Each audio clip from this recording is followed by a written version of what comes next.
10. And he had not heard the last of it. He turned his grades in on the Monday following the Friday closing of the semester. It was the part of teaching he most disliked, and he always got it out of the way as soon as he could. He gave Walker his F, and thought no more about the matter. He spent most of the week between semesters reading the first drafts of 2 theses due for final presentation in the spring. They were awkwardly done, and they needed much of his attention. The Walker incident was crowded from his mind.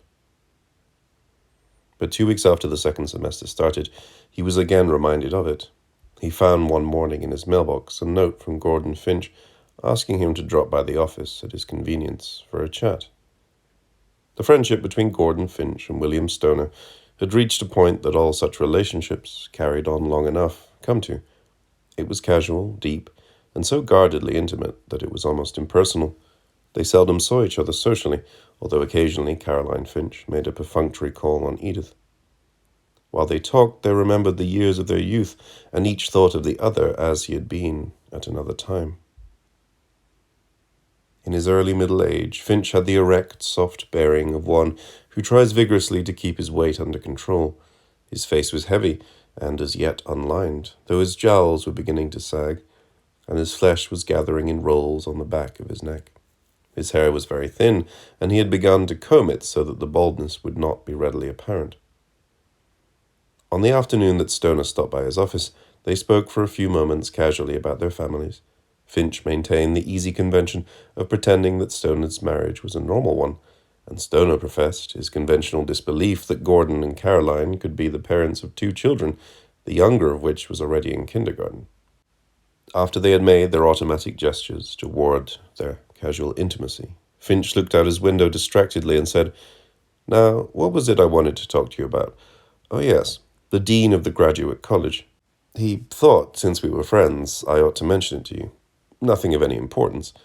He looked at a note on his memo book. "Just an irate graduate student who thinks he got screwed in one of your classes last semester." "Walker," Stoner said. "Charles Walker." Finch nodded. "That's the one. What's the story on him?" Stoner shrugged. "As far as I could tell, he didn't do any of the reading assigned. It was my seminar in the Latin tradition. He tried to fake his seminar report, and when I gave him the chance either to do another one or produce a copy of his paper, he refused. I had no alternative but to flunk him." Finch nodded again. "I figured it was something like that. God knows, I wish they wouldn't waste my time with stuff like this, but it has to be checked out, as much for your protection as anything else." Stoner asked, "Is there some special difficulty here?" No, Finch said. "Not at all. Just a complaint. You know how these things go. As a matter of fact, Walker received a C in the first course he took here as a graduate student. He could be kicked out of the program right now if he wanted to do it. But I think we've about decided to let him take his preliminary orals next month, and let that tell the story. I'm sorry I even had to bother you about it." They talked for a few moments about other things. Then, just as Stoner was about to leave, Finch detained him casually. "Oh, there was something else I wanted to mention to you. The president and the board have finally decided that something's going to have to be done about Claremont. So I guess, beginning next year, I'll be Dean of Arts and Sciences, officially." "I'm glad, Gordon," Stoner said. "It's about time." "So that means we're going to have to get a new chairman of the department. Do you have any thoughts on it?" "No," Stoner said. "I really haven't thought of it at all."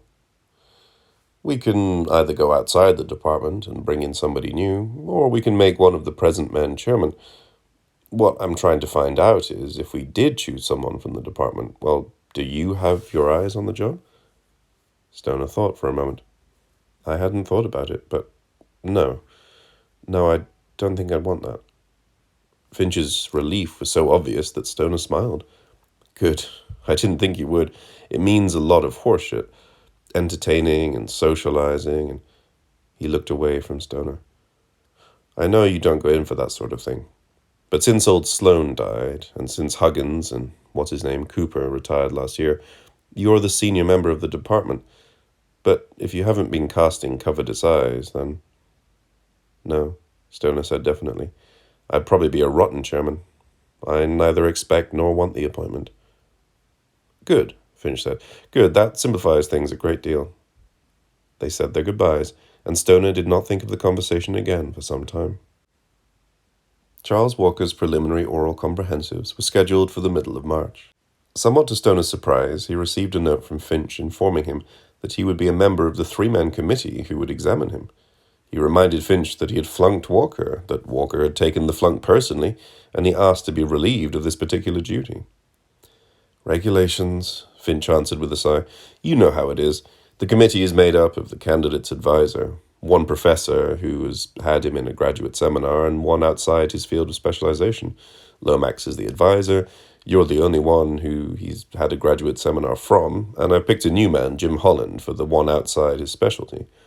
Dean Rutherford of the Graduate College, and I will be sitting in ex officio. I'll try to make it as painless as possible. But it was an ordeal that could not be made painless. Though Stoner wished to ask as few questions as possible, the rules that governed the preliminary oral were inflexible. Each professor was allowed 45 minutes to ask the candidate any questions that he wished, though other professors habitually joined in. On the afternoon set for the examination, Stoner came deliberately late to the seminar room on the third floor of Jesse Hall. Walker was seated at the end of a long, highly polished table. The four examiners already present, Finch, Lomax, the new man Holland, and Henry Rutherford, were ranged down the table from him. Stoner slipped in the door and took a chair at the end of the table opposite Walker. Finch and Holland nodded to him. Lomax, slumped in his chair, stared straight ahead, tapping his long white fingers on the mirror-like surface of the table. Walker stared down the length of the table, his head held stiff and high in cold disdain. Rutherford cleared his throat. Mr. He consulted a sheet of paper in front of him. Mr. Stoner. Rutherford was a slight, thin, grey man with round shoulders. His eyes and brows dropped at the outer corners, so that his expression was always one of gentle hopelessness. Though he had known Stoner for many years, he never remembered his name. He cleared his throat again. We were just about to begin. Stoner nodded, rested his forearms on the table, clasped his fingers, and contemplated them as Rutherford's voice droned through the formal preliminaries of the oral examination. Mr. Walker was being examined. Rutherford's voice dropped to a steady, uninflected hum, to determine his ability to continue in the doctoral program in the Department of English at the University of Missouri. This was an examination which all doctoral candidates underwent, and it was designed not only to judge the candidate's general fitness, but also to determine strengths and weaknesses so that his future course of study could be profitably guided. 3 results were possible: a pass, a conditional pass, and a failure. Rutherford described the terms of these eventualities, and, without looking up, performed the ritualistic introduction of the examiners and the candidate. Then he pushed the sheet of paper away from him and looked hopelessly at those around him. The custom is, he said softly, for the candidate's thesis advisor to begin the questioning. He glanced at the paper. Mr. Lomax is, I believe, Mr. Walker's advisor, so...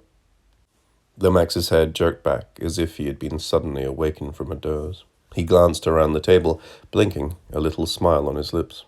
But his eyes were shrewd and alert. Mr. Walker, you were planning a dissertation on Shelley and the Hellenistic ideal. It is unlikely that you have thought through your subject yet, but would you begin by giving us some of the background, your reason for choosing it, and so forth? Walker nodded and began swiftly to speak. I intend to trace Shelley's first rejection of Godwinian necessitarianism for a more or less Platonic ideal, in the Hymn to Intellectual Beauty, through the mature use of that ideal in Prometheus Unbound, as a comprehensive synthesis of his earlier atheism, radicalism, Christianity, and scientific necessitarianism, and ultimately to account for the decay of the ideal in such a late work as Hellas. It is, to my mind, an important topic for 3 reasons. First, it shows the quality of Shelley's mind, and hence leads us into a better understanding of his poetry. Second, it demonstrates the leading philosophical and literary conflicts of the early 19th century, and hence enlarges our understanding and appreciation of Romantic poetry. And third, it is a subject that might have a peculiar relevance to our own time, a time in which we face many of the same conflicts that confronted Shelley and his contemporaries. Stoner listened, and as he listened, his astonishment grew. He could not believe that this was the same man who had taken his seminar, whom he thought he knew. Walker's presentation was lucid, forthright, and intelligent. At times it was almost brilliant. Lomax was right. If the dissertation fulfilled its promise, it would be brilliant. Hope, warm and exhilarating, rushed upon him, and he leaned forward attentively. Walker talked upon the subject of his dissertation for perhaps 10 minutes, and then abruptly stopped. Quickly, Lomax asked another question, and Walker responded at once. Gordon Finch caught Stoner's eye and gave him a look of mild inquiry. Stoner smiled slightly, self-deprecatingly, and gave a small shrug of his shoulders. When Walker stopped again, Jim Holland spoke immediately. He was a thin young man, intense and pale, with slightly protuberant blue eyes. He spoke with a deliberate slowness, with a voice that seemed always to tremble before a forced restraint. Mr. Walker, you mentioned a bit earlier Godwin's necessitarianism. I wonder if you could make a connection between that and the phenomenalism of John Locke. Stoner remembered that Holland was an 18th century man. There was a moment of silence. Walker turned to Holland, removed the round glasses, and polished them. His eyes blinked and stared at random. He put them back on and blinked again. Would you repeat the question, please? Holland started to speak, but Lomax interrupted. Jim, he said affably, do you mind if I extend the question a bit? He turned quickly to Walker before Holland could answer. Mr. Walker, proceeding from the implications of Professor Holland's question, namely that Godwin accepted Locke's theory of the sensational nature of knowledge, the tabula rasa, and all that, and that Godwin believed with Locke that judgment and knowledge falsified by the accidents of passion and the inevitability of ignorance could be rectified by education. Given these implications, would you comment on Shelley's principle of knowledge, specifically the principle of beauty enunciated in the final stanzas of Adonais? Holland leaned back in his chair, a puzzled frown on his face. Walker nodded and said rapidly, though the opening stanzas of Adonais, Shelley's tribute to his friend and peer John Keats, are conventionally classical, what with their allusions to the mother, the hours, to Urania and so forth, and with their repetitive invocations, the really classical moment does not appear until the final stanzas, which are, in effect, a sublime hymn to the eternal principle of beauty. If, for a moment, we may focus our attention upon these famous lines, life, like a dome of many-colored glass, stains the white radiance of eternity until death tramples it to fragments. The symbolism implicit in these lines is not clear until we take the lines in their context. The one remains, Shelley writes a few lines earlier, the many change and pass, and we are reminded of Keats's equally famous lines, beauty is truth, truth beauty, that is all ye know on earth, and all ye need to know. The principle, then, is beauty, but beauty is also knowledge, and it is a conception that has its roots. Walker's voice continued, fluent and sure of itself, the words emerging from his rapidly moving mouth, almost as if Stoner started, and the hope that had begun in him died as abruptly as it had been born. For a moment he felt almost physically ill. He looked down at the table and saw between his arms the image of his face reflected in the high polish of the walnut top. The image was dark, and he could not make out its features. It was as if he saw a ghost glimmering unsubstantially out of a hardness coming to meet him. Lomax finished his questioning, and Holland began. It was, Stoner admitted, a masterful performance. Unobtrusively, with great charm and good humor, Lomax managed it all. Sometimes, when Holland asked a question, Lomax pretended a good-natured puzzlement and asked for a clarification. At other times, apologizing for his own enthusiasm, he followed up one of Holland's questions with a speculation of his own, drawing Walker into the discussion so that it seemed that he was an actual participant. He rephrased questions, always apologetically, changing them so that the original intent was lost in the elucidation. He engaged Walker in what seemed to be elaborately theoretical arguments, although he did most of the talking. And finally, still apologizing, he cut into Holland's questions with questions of his own that led Walker where he wanted him to go. During this time, Stoner did not speak. He listened to the talk that swirled around him. He gazed at Finch's face, which had become a heavy mask. He looked at Rutherford, who sat with his eyes closed, his head nodding. And he looked at Holland's bewilderment, at Walker's courteous disdain, and at Lomax's feverish animation. He was waiting to do what he knew he had to do, and he was waiting with a dread and an anger and a sorrow that grew more intense with every minute that passed. He was glad that none of their eyes met his own as he gazed at them. Finally, Holland's period of questioning was over. As if he somehow participated in the dread that Stoner felt, Finch glanced at his watch and nodded. He did not speak. Stoner took a deep breath, still looking at the ghost of his face in the mirror-like finish of the tabletop. He said expressionlessly, "Mr. Walker, I'm going to ask you a few questions about English literature. They will be simple questions, and they will not require elaborate answers. I shall start early, and I shall proceed chronologically, so far as time will allow me. Will you begin by describing to me the principles of Anglo-Saxon versification?" "Yes, sir," Walker said. His face was frozen. To begin with, the Anglo-Saxon poets, existing as they did in the Dark Ages, did not have the advantages of sensibility as did later poets in the English tradition. Indeed, I should say that their poetry was characterized by primitivism. Nevertheless, within this primitivism there is potential, though perhaps hidden to some eyes. There is potential, that subtlety of feeling that is to characterize... "Mr. Walker," Stoner said, "I asked for the principles of versification. Can you give them to me?" "Well, sir," Walker said, "it is very rough and irregular. The versification, I mean." "Is that all you can tell me about it?" "Mr. Walker," Lomax said quickly, a little wildly, Stoner thought. "This roughness you speak of, could you account for this? Give the—" "No," Stoner said firmly, looking at no one. "I want my question answered. Is that all you can tell me about Anglo-Saxon versification?" "Well, sir," Walker said. He smiled, and the smile became a nervous giggle. "Frankly, I haven't had my required course in Anglo-Saxon yet, and I hesitate to discuss such matters without that authority." "Very well," Stoner said. "Let's skip Anglo-Saxon literature. Can you name for me a medieval drama that had any influence in the development of Renaissance drama?" Walker nodded. "Of course, all medieval dramas, in their own way, led into the high accomplishment of the Renaissance. It is difficult to realize that out of the barren soil of the Middle Ages, the drama of Shakespeare was, only a few years later, to flower, and—" "Mr. Walker, I am asking simple questions. I must insist upon simple answers. I shall make the question even simpler. Name 3 medieval dramas." "Early or late, sir?" He had taken his glasses off and was polishing them furiously. "Any 3, Mr. Walker." "There are so many," Walker said. "It's difficult to... There's Everyman."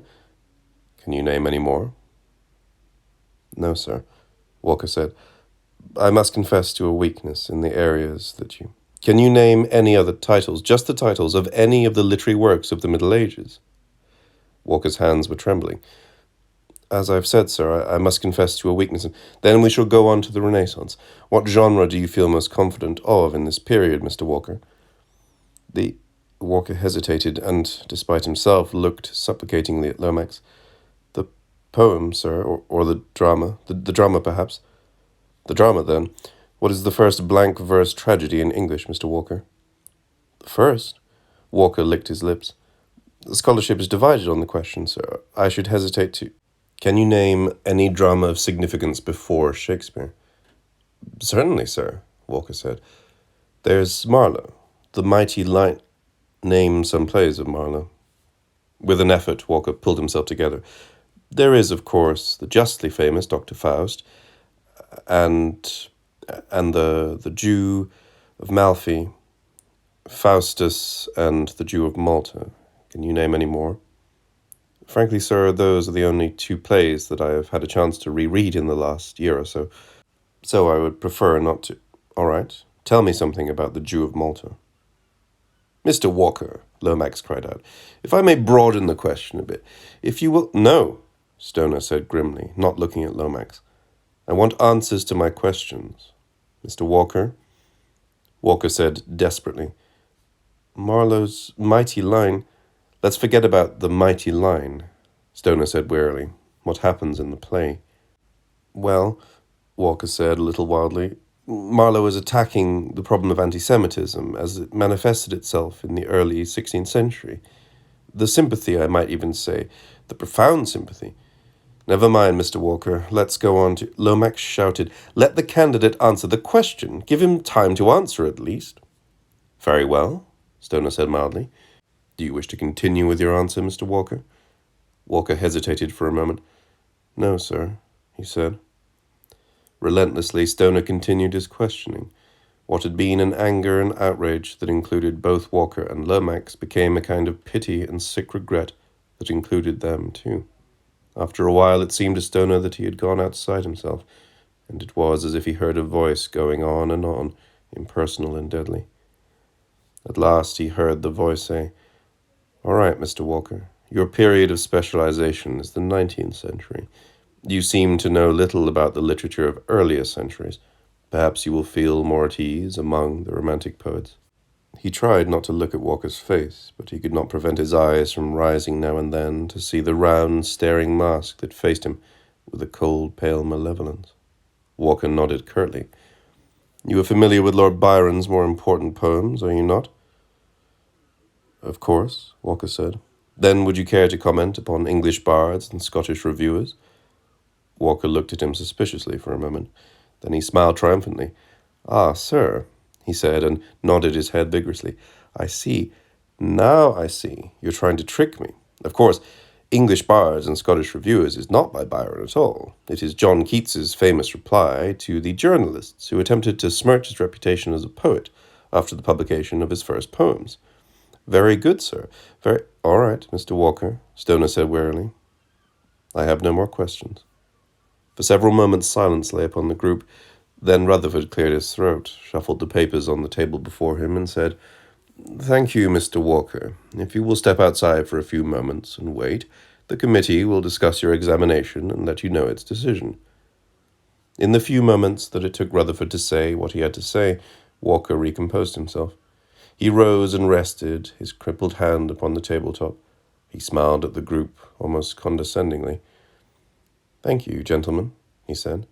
"It has been a most rewarding experience." He limped out of the room and shut the door behind him.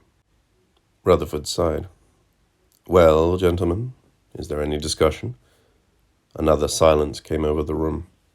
Lomax said, "I thought he did quite well on my part of the examination, and he did rather well on Holland's portion.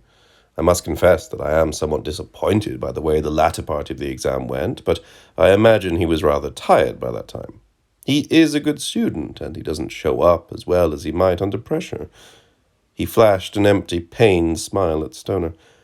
"And you did press him a bit, Bill, you must admit that. I vote pass." Rutherford said, "Mr. Holland?" Holland looked from Lomax to Stoner. He was frowning in puzzlement, and his eyes blinked.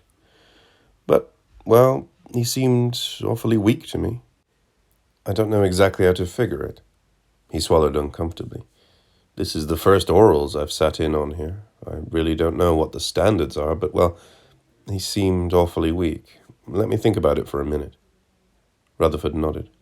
"Mr. Stoner?" "Fail," Stoner said. "It's a clear failure." "Oh, come now, Bill," Lomax cried. "You're being a bit hard on the boy, aren't you?" "No," Stoner said levelly, his eyes straight before him. "You know I'm not, Holly." "What do you mean by that?" Lomax asked. It was as if he were trying to generate feeling in his voice by raising it. "Just what do you mean?" "Come off it, Holly," Stoner said tiredly. "The man's incompetent. There can be no question of that. The questions I asked him were those that should have been asked a fair undergraduate, and he was unable to answer a single one of them satisfactorily. And he's both lazy and dishonest. In my seminar last semester—" "Your seminar?" Lomax laughed curtly. "Well, I've heard about that. And besides, that's another matter. The question is how he did today. And it's clear," his eyes narrowed, "it's clear that he did quite well today until you started in on him." "I asked him questions," Stoner said. "The simplest questions I could imagine. I was prepared to give him every chance." He paused and said carefully, "You are his thesis advisor, and it is natural that you two should have talked over his thesis subject. So when you questioned him on his thesis, he did very well. But when we got beyond that—" "What do you mean?" Lomax shouted. "Are you suggesting that that there was any—" "I am suggesting nothing, except that in my opinion the candidate did not do an adequate job. I cannot consent to his passing." "Look," Lomax said. His voice had quieted, and he tried to smile. "I can see how I would have a higher opinion of his work than you would. He has been in several of my classes, and— no matter. I'm willing to compromise. Though I think it's too severe, I'm willing to offer him a conditional pass. That would mean he could review for a couple of semesters, and then he... Well, Holland said with some relief, that would seem to be better than giving him a clear pass. I don't know the man, but it's obvious that he isn't ready to... Good, Lomax said, smiling vigorously at Holland. Then that's settled. Well, no, Stoner said. I must vote for failure. God damn it, Lomax shouted. Do you realize what you're doing, Stoner? Do you realize what you're doing to the boy? Yes, Stoner said quietly. And I'm sorry for him. I am preventing him from getting his degree, and I'm preventing him from teaching in a college or university, which is precisely what I want to do. For him to be a teacher would be a disaster. Lomax was very still. That is your final word? He asked icily. Yes, Stoner said. Lomax nodded. Well, let me warn you, Professor Stoner. I do not intend to let the matter drop here. You have implied certain accusations here today. You have shown a prejudice that... Gentlemen, please, Rutherford said. He looked as if he were going to weep.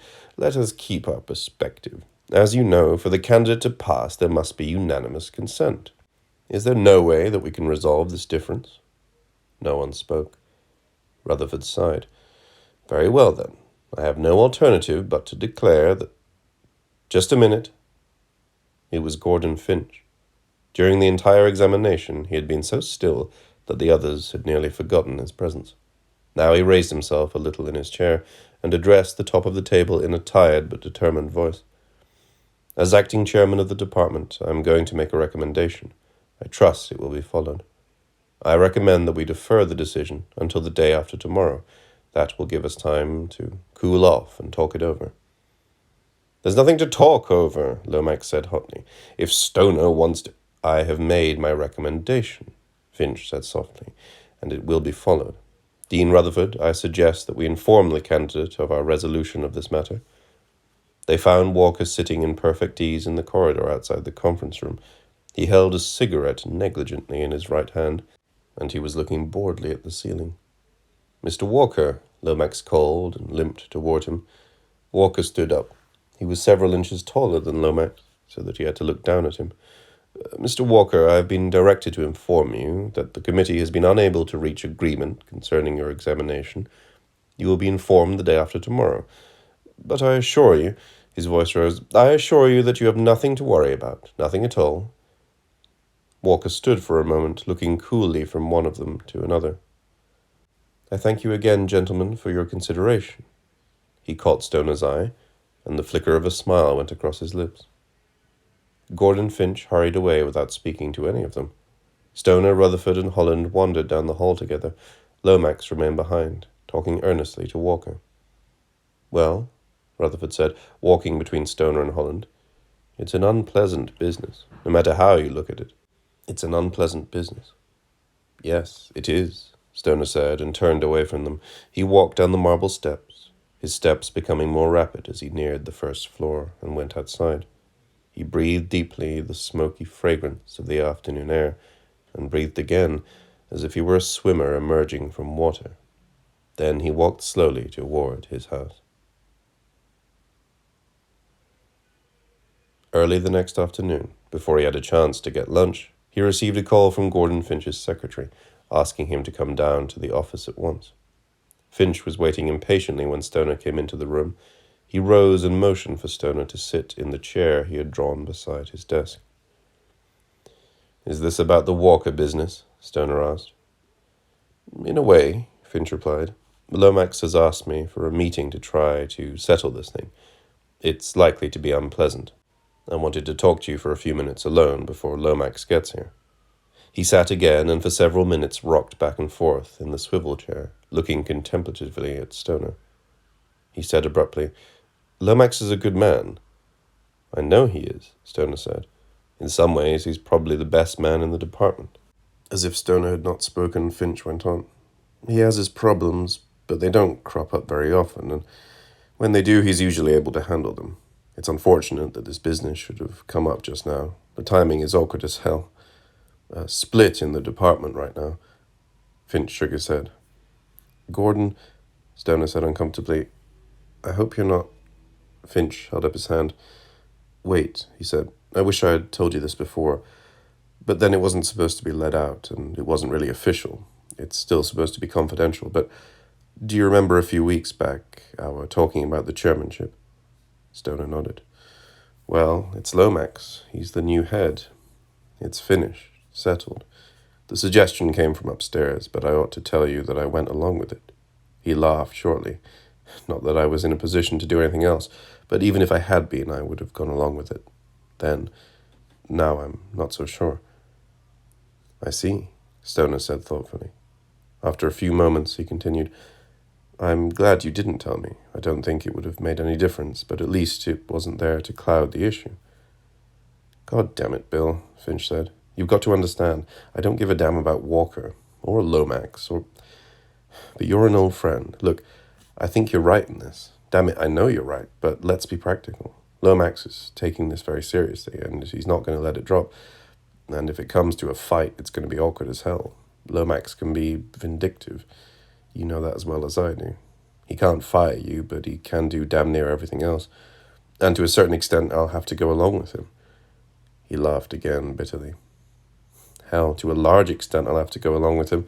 If a dean starts reversing the decisions of a department head, he has to fire him from his chairmanship. Now, if Lomax got out of line, I could remove him from the chairmanship, or at least I could try. I might even get away with it, or I might not. But even if I did, there would be a fight that would split the department, maybe even the college wide open. And, God damn it, Finch was suddenly embarrassed. He mumbled, God damn it, I've got to think of the college. He looked directly at Stoner. Do you see what I'm trying to say? A warmth of feeling, of love and fond respect for his old friend came over Stoner. He said, Of course I do, Gordon. Did you think I wouldn't understand? All right, Finch said. And there's one more thing. Somehow Lomax has got his finger in the president's nose, and he leads him around like a cut bull, so it may be even rougher than you think. Look, all you'd have to do is say you'd reconsidered. You could even blame it on me, say I made you do it. It isn't a matter of my saving face, Gordon. I know that, Finch said. I said it wrong. Look at it this way. What does it matter about Walker? Sure, I know. It's the principle of the thing, but there's another principle you ought to think of. It's not the principle, Stoner said. It's Walker. It would be a disaster to let him loose in a classroom. Hell, Finch said wearily. If he doesn't make it here, he can go somewhere else and get his degree. And despite everything, he might even make it here. You could lose this, no matter what you do. We can't keep the Walkers out. Maybe not, Stoner said, but we can try. Finch was silent for several moments. He sighed. All right, there's no use keeping Lomax waiting any longer. We might as well get it over with. He got up from his desk and started for the door that led to the small anteroom. But as he passed Stoner put his hand on his arm, delaying him for a moment. Gordon, do you remember something Dave Masters said once? Finch raised his brows in puzzlement. Why do you bring Dave Masters up? Stoner looked across the room, out of the window, trying to remember. The three of us were together, and he said something about the university being an asylum, a refuge from the world, for the dispossessed, the crippled. But he didn't mean Walker. Dave would have thought of Walker as the world. And we can't let him in, for if we do, we become like the world, just as unreal, just as... The only hope we have is to keep him out. Finch looked at him for several moments. Then he grinned. You son of a bitch, he said cheerfully. We'd better see Lomax now. He opened the door, beckoned, and Lomax came into the room. He came into the room so stiffly and formally that the slight hitch in his right leg was barely noticeable. His thin, handsome face was set and cold, and he held his head high, so that his rather long and wavy hair nearly touched the hump that disfigured his back beneath his left shoulder. He did not look at either of the two men in the room with him. He took a chair opposite Finch's desk, and sat as erect as he could, staring at the space between Finch and Stoner. He turned his head slightly toward Finch. I asked for the three of us to meet for a simple purpose. I wish to know whether Professor Stoner has reconsidered his ill-advised vote yesterday. Mr. Stoner and I have been discussing the matter, Finch said. I'm afraid that we've been unable to resolve it. Lomax turned to Stoner and stared at him. His light blue eyes were dull, as if a translucent film had dropped over them. Then I'm afraid I'm going to have to bring some rather serious charges out in the open. Charges? Finch's voice was surprised, a little angry. You never mentioned anything about... I'm sorry, Lomax said, but this is necessary. He said to Stoner, the first time you spoke to Charles Walker was when he asked you for admittance to your graduate seminar. Is that right? That's right, Stoner said. You were reluctant to admit him, were you not? Yes, Stoner said. The class already had 12 students. Lomax glanced at some notes he held in his right hand. And when the student told you he had to get in, you reluctantly admitted him, at the same time saying that his admission would virtually ruin the seminar. Is that right? Not exactly, Stoner said. As I remember, I said one more in the class would... Lomax waved his hand. It doesn't matter. I'm just trying to establish a context. Now, during this first conversation, did you not question his competence to do the work in the seminar? Gordon Finch said tiredly, Holly, where's all this getting us? What good do you... Please, Lomax said. I have said that I have charges to bring. You must allow me to develop them. Now, did you not question his competence? Stoner said calmly, I asked him a few questions, yes, to see whether he was capable of doing the work. And did you satisfy yourself that he was? I was unsure, I believe, Stoner said. It's difficult to remember. Lomax turned to Finch. We have established, then, first, that Professor Stoner was reluctant to admit Walker to his seminar. Second, that his reluctance was so intense that he threatened Walker with the fact that his admission would ruin the seminar. Third, that he was at least doubtful that Walker was competent to do the work. And fourth, that despite this doubt and these strong feelings of resentment, he allowed him in the class anyway. Finch shook his head hopelessly. Holly, this is all pointless.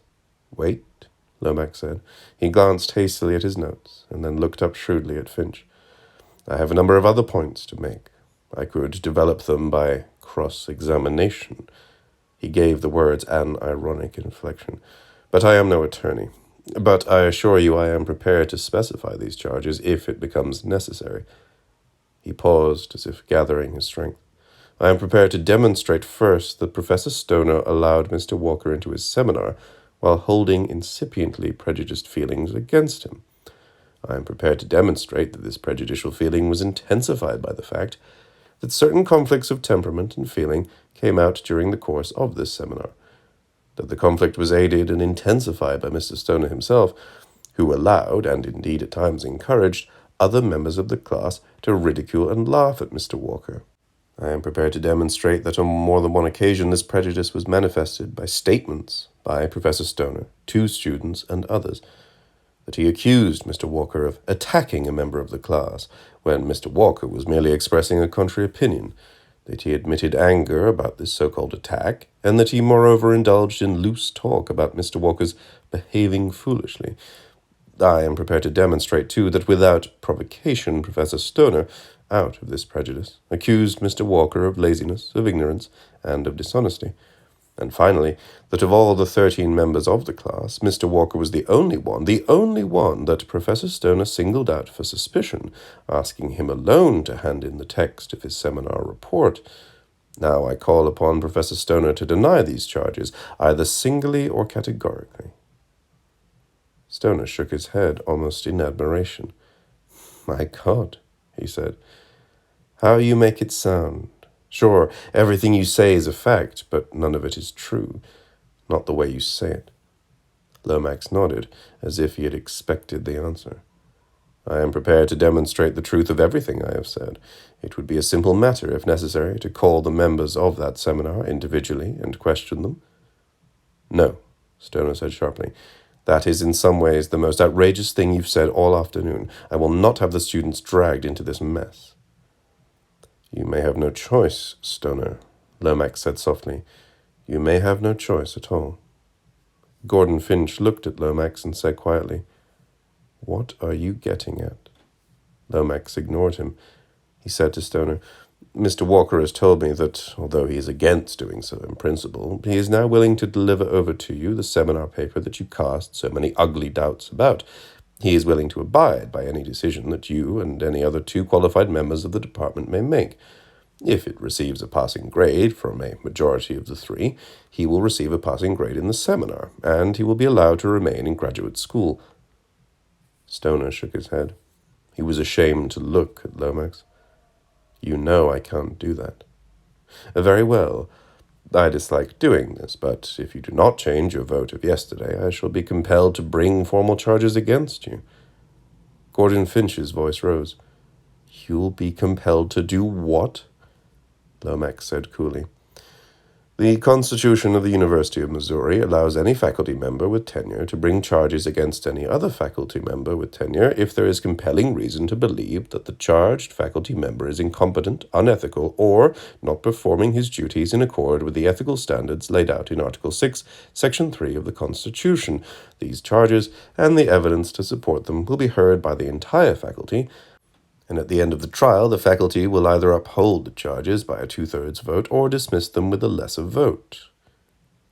Gordon Finch sat back in his chair, his mouth open. He shook his head unbelievingly. He said, Now look, this thing is getting out of hand. You can't be serious, Holly. I assure you that I am, Lomax said. This is a serious matter. It's a matter of principle, and my integrity has been questioned. It is my right to bring charges if I see fit. Finch said, You could never make them stick. It is my right, nevertheless, to bring charges. For a moment, Finch gazed at Lomax. Then he said quietly, almost affably, There will be no charges. I don't know how this thing is going to resolve itself, and I don't particularly care, but there will be no charges. We're all going to walk out of here in a few minutes, and we're going to try to forget most of what has been said this afternoon, or at least we're going to pretend to. I'm not going to have the department or the college dragged into a mess. There will be no charges. Because, he added pleasantly, if there are, I promise you that I will do my damnedest to see that you are ruined. I will stop at nothing. I will use every ounce of influence I have. I will lie if necessary. I will frame you if I have to. I am now going to report to Dean Rutherford that the vote on Mr. Walker stands. If you still want to carry through on this, you can take it up with him, with the president, or with God. But this office is through with the matter. I want to hear no more about it. During Finch's speech, Lomax's expression had gone thoughtful and cool. When Finch finished, Lomax nodded almost casually and got up from his chair. He looked once at Stoner, and then he limped across the room and went out. For several moments, Finch and Stoner sat in silence. Finally, Finch said, I wonder what it is between him and Walker. Stoner shook his head. It isn't what you're thinking, he said. I don't know what it is. I don't believe I want to know. 10 days later, Hollis Lomax's appointment as chairman of the Department of English was announced, and 2 weeks after that, the schedule of classes for the following year was distributed among the members of the department. Without surprise, Stoner discovered that for each of the 2 semesters that made up the academic year, he had been assigned 3 classes of freshman composition and 1 sophomore survey course. His upper-class readings in medieval literature and his graduate seminar had been dropped from the program.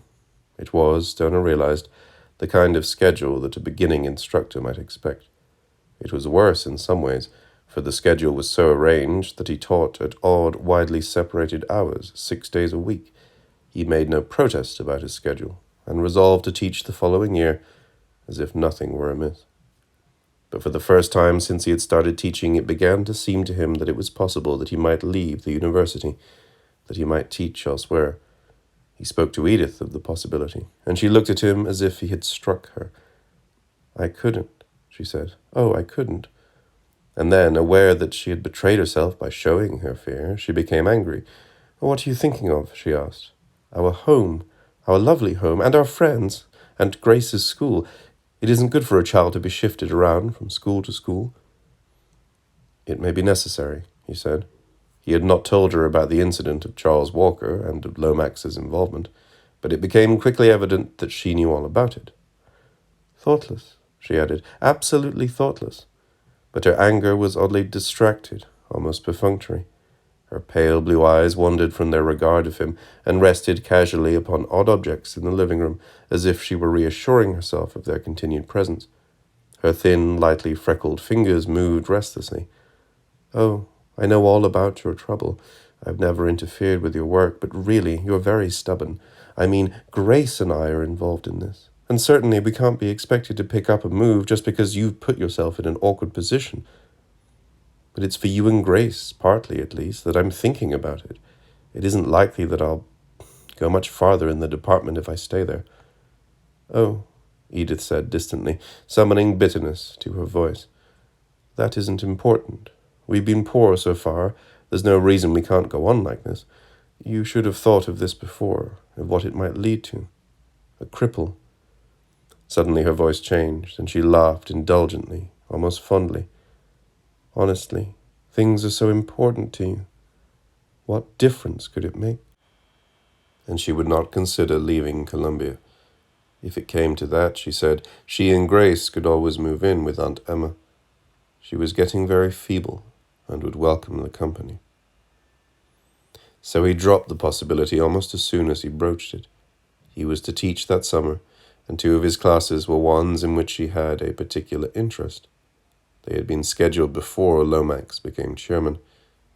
He resolved to give them all of his attention, for he knew that it might be some time before he had a chance to teach them again.